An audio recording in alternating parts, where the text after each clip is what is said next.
America इस्रायलच्या हल्ल्यामध्ये ठार झालेले इराणचे सर्वोच्च नेते आयतुल्ला अली आता खामेनेई ठार झाल्यानंतर त्यांचे पुत्र मोज्तबा खामेनेई यांच्या आता या पदावर निवड होण्याची दाट शक्यता होणार आहे. याआधी कोणतेही सरकारी पद विभूषणलेले आणि इस्रायलमध्ये आणखी एक जोरदार हवाई हल्ले करण्यात आले गेले होते, पण त्याला आता प्रत्युत्तर म्हणून इस्रायल आणि अन्य ठिकाणी आता हल्ले चढवले. या युद्धामध्ये इराणमधील आजपर्यंत 1045 जण जागीच ठार झाले होते असं सांगण्यात येत आहे.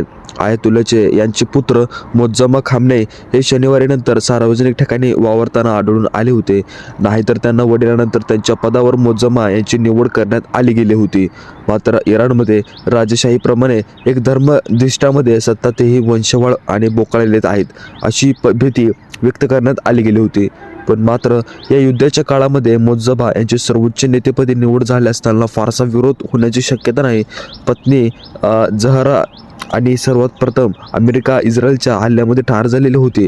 इराणमधील 88 सदस्यांची तज्ज्ञ परिषद असं बोलवण्यात आली गेली होती. आयतुल्ला खामेनेई यांच्या नंतर नवीन सर्वोच्च नेता आता निवडणार आहेत. इराणचे एक बॅलिस्टिक क्षेपणास्त्र तयार करण्याचे ठिकाण उद्ध्वस्त इस्रायलमध्ये करण्यात आले गेले होते. अमेरिकन संरक्षण विभागाने एक पेंटागॉनने एक कुवेतमधील कमांड एक्स्टाईडवर रविवारी झालेल्या एका ड्रोन हल्ल्यामध्ये ठार झालेले होते. अमेरिकेने आर्मी रिझर्व्हच्या 4 सैनिकांची ओळख पटवली. मंगळवारी ट्रम्प यांनी सांगण्यात आले गेले होते की इस्रायलची लष्करी कारवाई संपल्यानंतर इराणमधील सत्तास्थानी आणि देशातील सुयोग्य व्यक्तीची निवड करण्यात आली होती. आता सांगण्यात आले आहे की असं बॅलिस्टिक क्षेपणास्त्रामध्ये तयार करण्याचा साठा, ठिकाणावर हवाई हल्ले आणि तसेच इराणचे गुप्त भूमिगत अणु मुख्यालय नष्ट केल्याचा दावाही इस्रायलने आता केला आहे. या मात्र विधानांच्या एक पुष्टामध्ये कोणतेही असे पुरावे यावेळी सांगितले नाहीत.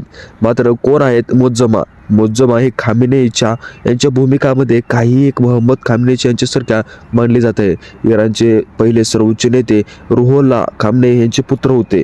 युनायटेड अगेन्स्ट न्यूक्लिअर इराण आणि संघटनेने दिलेल्या एका माहितीनुसार इस्लामिक क्रांतीच्या सुमारे 10 वर्ष 1969 इराणमधील एक मशहद शहरात मोज्तबा यांचा जन्म झाला.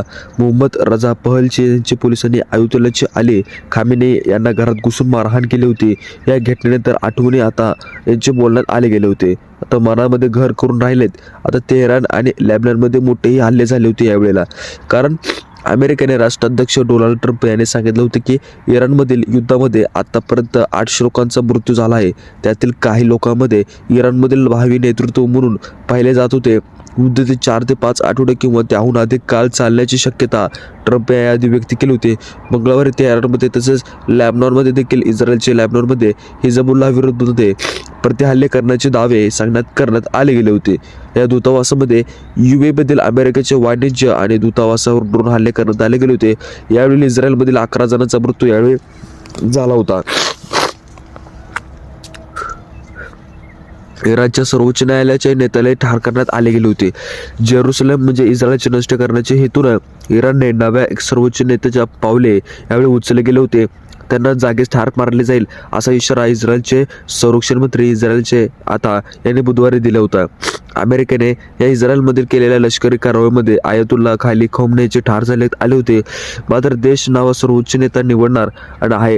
या पार्श्वभूमीवर आता काजा म्हणजे जे उद्गार करण्यात आले गेले होते असा यावेळी या सर्वोच्च नेत्याच्या बाबतीमध्ये सर्व गोष्टी यावेळी बोलण्यात आले गेले होते.